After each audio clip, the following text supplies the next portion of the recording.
तो आपको उग्र नहीं होना है, आपको सब्र करना है, वैसा सब्र करना है जैसे शैब अबी तालिब में अल्लाह के नबी को अपने सहाबा के साथ 3 साल तक क़ैद बामशक्क़त की ज़िंदगी गुजारनी पड़ी थी। तब भी आपने तलवारों वाला रास्ता नहीं अपनाया, आपके गले में फंदे डाले गए, आपको परेशान किया गया, आपको तकलीफ़ दी गई। उसके बावजूद भी आपने उन तमाम तकालीफ को बर्दाश्त किया। आपने सब्र का दामन आपने थामे रखा।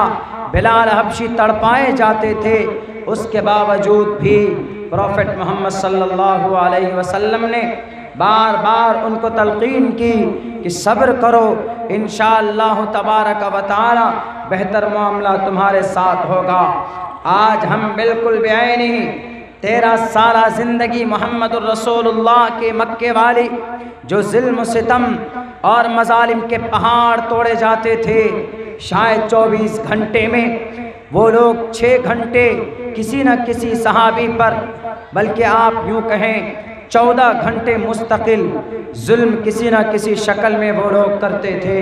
मगर हमारे सहाबी अल्लाह के नबी अलैहिस्सलातु वस्सलाम के पैगाम को और उनके मिशन को अपनाते और कभी भी एक कदम आगे नहीं बढ़ते। वो उग्र नहीं होते थे, वो किसी से हाथापाई पे नहीं उतरते थे। आज आप लोगों को मैं एक पैगाम देना चाहता हूँ, इन मीडिया वाले भाइयों के चैनल के माध्यम से भी मैं ये पैगाम देना चाहता हूँ। आपके कंधे पर बंदूक रखकर कुछ लोग भारत में गोली चलाना चाहते हैं, बदनाम आपको करना चाहते हैं, आपको मोहरा बनाना चाहते हैं। कभी कोई आपके कुरान से आयत निकालने के लिए पिटीशन दाखिल करता है, तो कभी कोई प्रॉफेट मोहम्मदुर रसूलुल्लाह को पहला जिहादी बोलता है। और आज तो उसने हद कर दी, उन्होंने कुरान करीम के ला यत्तखिज़ुल मुमिनूनल काफिरीन औलिया मिन दूनिल्लाह की इतनी गलत तफसीर की, इतना गलत माना और मतलब बयान किया। और उन्होंने ये कहा कि भारत के धरती पर हिंदुओं का सबसे बड़ा विनाश हिंदू मुस्लिम भाई भाई इस जुमले ने किया। और उनका ये कहना था कि आज भारत में ये जुमला सिर्फ हिंदू बोलता है, मुसलमान नहीं बोलता। मुसलमान कैसे बोलेगा?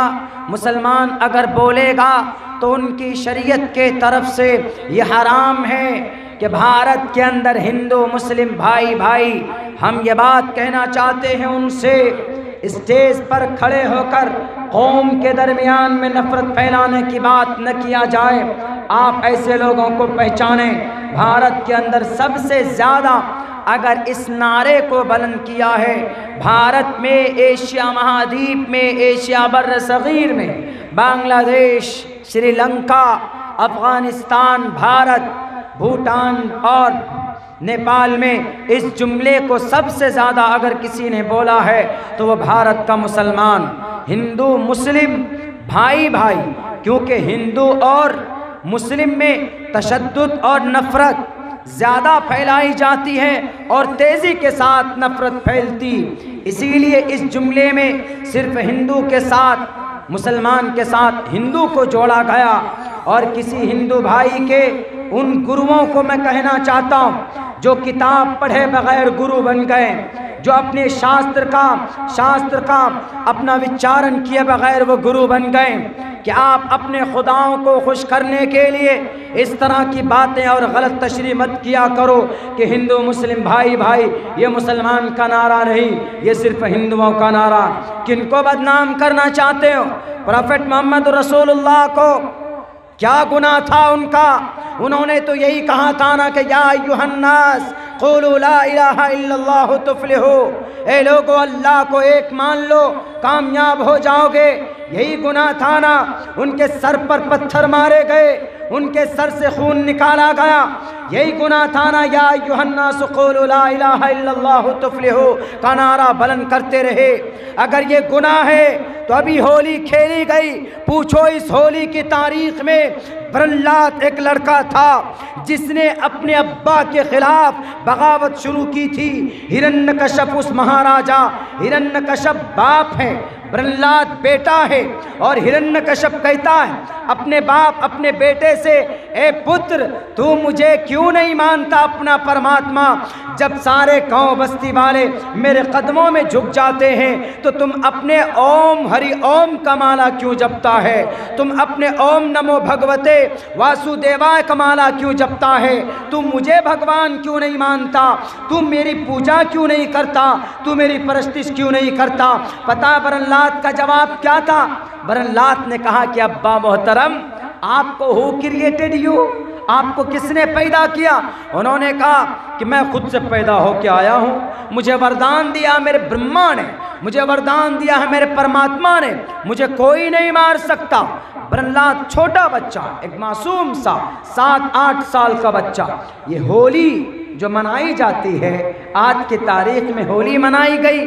हिंदू भाइयों को होली में सिर्फ रंग डालना याद होता है, आग जलाना याद होता है। आग क्यों जलाते हैं? क्योंकि होलिका दहन करते हैं। होलिका दहन हिरण्यकश्यप की बहन का नाम। और इस होली को क्यों मनाते हैं? मैं इस होली के अंदर भी मुहम्मदुर रसूलुल्लाह ने जो मिशन जारी किया था, जो मिशन आपने जो तबलीग की थी, हज़रत इब्राहीम ने जो तबलीग की थी, हज़रत नूह ने जो तबलीग की थी, वो तबलीग आपके इस होली के त्यौहार में पाया जाता है। आप देख लो उठाकर क्या पैगाम था होली में प्रहलाद का। प्रहलाद लड़का, हिरण्यकश्यप बेटा, हिरण्यकश्यप बाप जालिम, प्रहलाद उसका पुत्र हुआ। प्रहलाद ईश्वर परस्त और हिरण्यकश्यप जालिम परस्त। और उनकी एक बहन यानी प्रहलाद की फूफी हिरण्यकश्यप की बहन। अब प्रहलाद कहता है कि अब्बा मोहतरम, हु क्रिएटेड यू? आपको किसने पैदा किया? वो कहता है कि I am only alone, I am a strong, I am a god of the world. मैं दुनिया का पालनहार। मेरे सामने मत्था झुकाओ बेटे, नहीं तो तुझे मैं मसल दूंगा चींटी की तरह। उन्होंने कहा आसान नहीं है। 8 साल के बच्चे ने कहा कि आसान नहीं है। हिरण्यकश्यप साहब, हमारे अब्बा मोहतरम, अगर आपको ब्रह्मा ने वरदान दिया है, ब्रह्मा ने एक वरदान ये दिया था कि हिरण्यकश्यप जाओ, तुमको आसमान से, ज़मीन से, दाएं से, बाएं से कोई नहीं मार पाएगा। तुमको न इंसान मार पाएगा, न तुमको जानवर मार पाएगा, न तुमको अस्त्र मार पाएगा, न शस्त्र मार पाएगा, न तुमको AK-47 से उड़ाया जा सकता है, न तुमको मिसाइल से मारा जा सकता है, न तुमको चाकू से मारा जा सकता है। कि you are undied, you will be undied person, यानी तुम अमर हो, तुमको कोई नहीं मार सकता। जाओ तुम। अब ताकत के नशे में जब उसको अमर होने की सर्टिफिकेट मिल गई, किनसे? ब्रह्मा जी से। तो अब तो ताकत आना और गुरूर और घमंड आना, ये तो ज़रूरत है उसकी। अब उसने कहा कि मेरी भक्ति करो। सबने उनकी भक्ति शुरू कर दी डर से। दैत्यों का महाराजा कौन? हिरण्यकश्यप। होली में रंग डालने वाले मेरे हिंदू भाइयों, होली में रंगोली खेलना होली का मतलब नहीं होता। होली में एक ईश्वर की भक्ति करते करते इस दुनिया से चला जाना होली का मतलब होता है। फिर क्या किया? इन्होंने कहा कि बेटे तुम मुझे अपना परमात्मा मानते हो कि नहीं? तुम मुझे अपना गॉड मानते हो कि नहीं? तो प्रहलाद ने कहा कि अब्बा कैसे माने? आपको जिस ब्रह्मा ने वरदान दिया है, हम उसी ब्रह्मा से भी 2 कदम आगे। ओम हरि ओम का, हम विष्णु जी का, जो हमें और आपको पाल कर इतना बड़ा किया है, हम उसकी भक्ति क्यों न करें? आपकी करें। आप तो मनुष्य हो, आप तो मर जाओगे, चलो चले जाओगे। आप तो दैत्यों का महाराजा हो, यानी शैतानों का राजा हो, डाकुओं के राजा हो। आप नहीं मानेंगे हम आपको। प्रहलाद ने कहा हम पढ़ेंगे ओम हरि ओम। हिरण्यकश्यप को आया गुस्सा। हिरण्यकश्यप ने कहा कि अच्छा नहीं मानोगे तुम, रुको।